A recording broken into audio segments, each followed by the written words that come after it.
Hi, it's odeean here. Today I've got Warbotron Sly Strike. So this is the third set that Warbotron have put out. I've actually got the other ones on my shelf over there, but I just haven't reviewed them yet. This is the guy who made me jump in, basically. I wasn't that crash hot on the Blastoff or the Brawl, but when I saw Swindle here, I really had to have it just for this. So I thought if I'm going to get one, I better get them all. I'm not going to dwell on the box too much. This is just kind of part of the box. The box is really excessive in the amount of work that's gone into it. It looks really good. It's very sturdy. There's trays and more cardboard and a slip that goes on the outside. There's a lot to that box. Let's just put that aside. Up until Warbotron came along, this is kind of the best, I say best loosely because I don't really like it, the best Bruticus that we had. And you can see down here, this is the Fans Project version of Swindle. I'm going to transform him for a comparison in a minute. But it is not very much like Bruticus as far as I'm concerned. It was good for its time, and you know, it was a new thing, pretty revolutionary really, the idea to make whole new figures, because I think this is where the idea of whole new figures really started to get popular with these two guys here. But I just don't like the look. It's very anorexic, partly because of the mold that it's based on. But yeah, and here is a direct comparison in robot mode. So I remember liking this quite a bit when it came out, and probably because there was nothing else like it. What's his name? Munitioner, I think. So still Swindle. Obviously the face on both of these guys is really heavily influenced by animated. There we go. Little smirk. If I bring him in, you can see this even takes it to a whole nother level. I'm going to bring out the animated Swindle in a minute, and you'll see that this really takes its cues from there. Now, I don't remember Swindle being so cheeky, if that's the word for it. No, that's not the word for it. Well, here's that smirk. I don't remember him being so much like that in G1, and it's really animated that's brought that out into the consciousness of us fans. But I like it as the character, and that's kind of the default that I go with these days. Just as far as the aesthetic goes, the Fans Project is really kind of deformed if you look at it in comparison to the Warbotron. It's got the proportions more like a child, and that's one of the reasons I really don't like the smaller stuff from Fans Project even to this day. But Sly Strike here from Warbotron is more heroic, more manly in his appearance, and that's how it should be, I think, at least. I couldn't quite get to my animated Swindle open, so I got this sealed one. If I bring this down here, you'll see what I mean. So this was heavily stylized, the way that the face looks there, but he's the one that really started off that grin with the great big goggle eyes. And you know, this is a little bit more stylized, I feel, than the actual animation was. The animation didn't come to quite such a point down at the chin, but you can see the influence, the colors, the overall shape. But I really do like how they keep the block head, just like G1. I don't think that you can have a good combiner team based on one of these G1 characters without the block head, and Warbotron have made the block head really attractive in this case. He's got pretty comprehensive articulation, which I don't really feel like I need to go right the way through. One thing I will bring up though is that there are no clicky joints on this guy, so everything is just friction. I don't know how that's going to hold up over time. It seems to be doing well, at least for the individual forms like this guy. When they're combined to Warbotron, I don't know if there's going to be some clicks in their version of Onslaught, or if just everything is going to be friction, but I would hope there'd be at least some clicks in the knees getting up to that huge scale that their Bruticus is going to be, because there's going to be some heavy-duty weight behind that. But standalone figure holds up all right. For weapons, Onslaught only comes with these two things that you see here. So there's this blaster. Now, I've heard a lot of complaining about the see-through pink plastic here. I really like it. I'm not against that at all. The silver color, the pink, the black, I think that it's great, and I'm happy with that. I've got no complaints whatsoever. Turning them around to the pistol, we do have a nice little pistol, pretty unique in its sculpt, and again, I like that too. I'm very pleased with both of these weapons. I'm sure there'll be some extra bits and pieces we get with the Onslaught figure to form Bruticus, and I'll bet you that they can join on in robot or vehicle mode. So I'm really waiting for that. That'll be cool to have. Let's have a look how this pegs in. It's got a weird 5mm peg. It's kind of thicker on one side than the other, so you can twist it to get it in. If you pull that down like that, it's got a straight out cylindrical 5mm peg for the people who can't really use this shaped one. Both seem to be okay in most figures. I think the reason they include the plain 5mm is in fully closed hands like this Skull Cruncher. Forgive me, I can't remember what his third-party name is. In this case, you're going to have to flip it over to use the peg. It is a little bit short though, so like it can peg in, but in this particular figure, it's just a bit problematic. But you can see, if I get out that specialized one that Sly Strike uses, it doesn't fit into a fully round 5mm peg hole.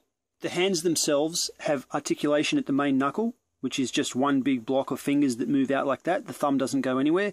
It's not very attractive. I could have lived easily without this. I would have just been happy for a block fist with 5mm peg in it. I don't know why they bothered with this. There's already a stress fracture starting to happen there on the thumb, and I've hardly ever used it. I don't know if that's going to spread, but I feel like this articulation is kind of wasted and a little bit of a bad idea. The base of the feet are pretty good, got a good range of motion. You can see that it can hold up poses like this. The one weak area when it comes to the feet is that they're a little bit, it could have done with a little bit more friction, because I find that if you do end up balancing it in a pose like this, after a while, it will kind of sag. Now, it doesn't have much tilt in that direction. All the ankle tilt is in this direction, which normally is pretty good. But again, if you wanted to get some kicking poses, that can be problematic. Definitely can pull it off, but you'll find that you come back the next day and it's probably sagged. There's a conveniently located hole just behind the head on the back there. You can sort of move this paneling here to open it up a little bit. That gives you a nice big gap to stow the weapon. Unfortunately, the weapon doesn't really have anywhere else to peg on back there, which really would have been good. I would have liked it if it could be mounted on his back, but at least you do get somewhere that you can stow it like that. Here's a comparison of Swindle, Sly Strike, with his brothers-in-arms from Warbotron. Now, for me, he's by far the best. He looks exactly right. So far, I don't like the version of Blastoff very much. I think that he's not rounded enough and the colours are a bit wrong. Brawl, I'm kind of happy with. I got the same complaints as most people. I think the shoulders should be able to go a little bit further apart, but definitely Swindle here is #1 as far as I'm concerned so far. And just to compare him with a normal size Voyager, there's Roadbuster, who I reviewed just the other day, virtually the same size. So being third party, there's a little bit more heft in Sly Strike here, but you don't see it, not really. I mean, if you pick it up, you feel it. The Hasbro one is definitely lighter, but just visually, they look pretty comparable. The transformation is pretty cool. It's pretty well thought out, actually. So let's just move that out of the way to start off with. Find the panel on the back of the arm. Now, you want to get it so I think the palms go in like that. Now, no matter which way you do it, there's a little bit of a tolerance issue here where that springs out. You don't see that in the end, so it's no big deal. Let's do the same on the other side. It's the same story with both fists, at least for my one. Next, grab this section in the backpack, and it's just going to go over the head. Bring it right down to the chest, and it will snap into place like that. This portion here, you don't need to worry about that. In the ordinary transformation, it can stay right where it is. The head is going to just fold down like that, so it's facing backwards. Now is probably a good time to just unfold these panels so that they're out of the way. And this part, again, isn't really necessary for straight out robot to vehicle transformation. You can leave it all attached up like that if you want to. Turning it back, what is next? Let's see. I'm going to bend this up into this position.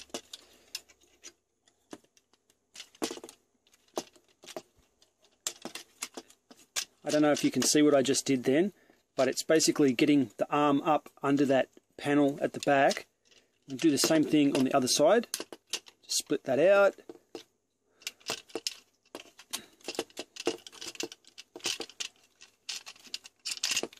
Now, I must mention that the elbow can only bend that 90 degrees in one way. If you had that in the wrong orientation, you wouldn't be able to get that much bend. These wheels that bent to the front here have little tabs on the underside that lock them in. It's not actually the circular peg hole that locks them in, it's these tabs underneath. Okay, now you can put the windshield into its final position like that. It's probably a good idea to leave these up in the air for the back portion to peg in. Let's see, get the toes, open up the panel, move this up like this. Probably don't need to bend it too far, just a little bit like that, and it's going to sit in the kind of groove there. Now, one cool thing is, instead of leaving an open gap here, they've given us this nice panel that can easily fold out of the way, so it does cover that up in robot mode. Bend the back of the leg panels up like this. Now, you can squeeze this together. You hear that nice snap as it tabbed together. It's pretty secure. All that's left to do is to fold this over. So hopefully I can do it in one go. A little bit of tolerance issue going on there. Might have to separate those legs and do them separately just so I can get a bit of an angle happening, and then put them back together once they're underneath. Yeah, that worked out better. These things here are going to go over these pegs, but they've also got a little tab. Now, there's two tabs, one here and one here. You have to kind of flex that up a little bit so that the tabs are in the right spot. It's pretty easy to get it into vehicle mode, but it does require a little bit of caution untabbing it when you're transforming it back to robot, because it can stress out the area where the tabs are. There we go, like especially the tab that you can't see under this window. Like, you can forget that it's there and you can just try to pull it out. You need to pry that outwards before you transform it back into robot mode, or it's definitely going to put a little stress mark there. You can see I've got a tiny stress mark there from where I forgot it before. Let's just give it all a good squeeze. That's it, vehicle mode. It's a pretty good Hummer vehicle mode. It does roll. Again, I've got this hard surface so the wheels don't always have traction, but there's plenty of clearance on the underneath, so nothing's going to be dragging along. You can see there how much clearance it's actually got. And this time we do get these two peg holes on the feet, so that lets you put the gun there. Where's that other gun gone? That can go there, so he can carry his weapons in vehicle mode.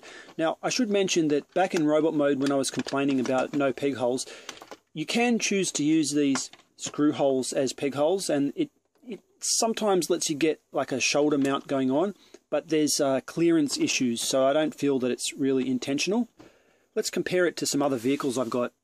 Here's Sly Strike next to Revolver Core. These guys look good together in vehicle mode. Pity on different teams. I guess we should face them off. Both got nice cannons on the top, powerful looking truck modes. Pretty awesome. It's got good paint apps on it too, even though it's very kind of, you'd think it's a bit bland, but when you take a closer look, you've got very precise applications of paint on the windshield, along with little red details and silver details all over the place, picking it up. Silver details on the sides of the wheels here. So while it is mainly the tan plastic colour, the paint does pick out exactly the bits it needs to. In comparison to a deluxe, or an older deluxe, there's classic Bumblebee. And just because I've got him out today, here we've got, what is this, Fans Toys Scoria? Yeah, that's right. A giant, but still, I like them. They're probably really in scale with each other. I think that's pretty cool. Lastly, here's a comparison with their Warbotron Brawl. You can see that my Brawl doesn't go together right because this piece has been put on backwards. I need to poke the pins out and flip that around. A little bit of a assembly malfunction, but he's still a cool toy. Totally out of scale. There's no way they should be the same size. Sly Strike would probably go better with something like Brawl from the 2007 movie, which I've got around here somewhere, but he's much bigger, and I think that would look a little bit better. But still, they do look cool. I mean, you've got to make a sacrifice somewhere if you're going to have limbs all being different trucks. My final thoughts, I really like it. It was kind of better than usual price. This was their first, Warbotron's first release was Warbotron, the Bruticus, and as part of that team, Sly Strike here was pretty good. I think it came to less than $90. I doubt that we're going to see that again. Their Computron is getting up there to more than $100 a piece, I think. So at 90 or less, I feel like I can live with that. That's where they should all be aiming for, I think. I don't like the idea of paying more than $100 a limb for these huge combiners, and I've actually, you know, I'm stopping for a while. I just won't. I won't pay more than $100 a limb, and I think it's a mistake for companies to try and push that on us. But, you know, that's no reflection on this piece. This piece was a good price, and it's made really sturdily. There's almost no flash or little bits of junk. It's pretty well trimmed. Things like this is cool. If you remember back to my Cubex Huff, he had a little panel like this that was flappy. Warbotron have ratcheted that nicely so it doesn't go anywhere. Just the little details like that give it a really good feel. It's got a nice heft, and I like it. It fits perfectly with the character. I mean, you couldn't get more Swindle than that. So what more could you ask for? I mean, I can highly recommend it, and I'm definitely going to pick up the rest of this huge Bruticus. And when that comes out, I'll probably show that as well. So that's my video review for Warbotron's Sly Strike, aka Swindle. I'm odeean. Thank you for watching.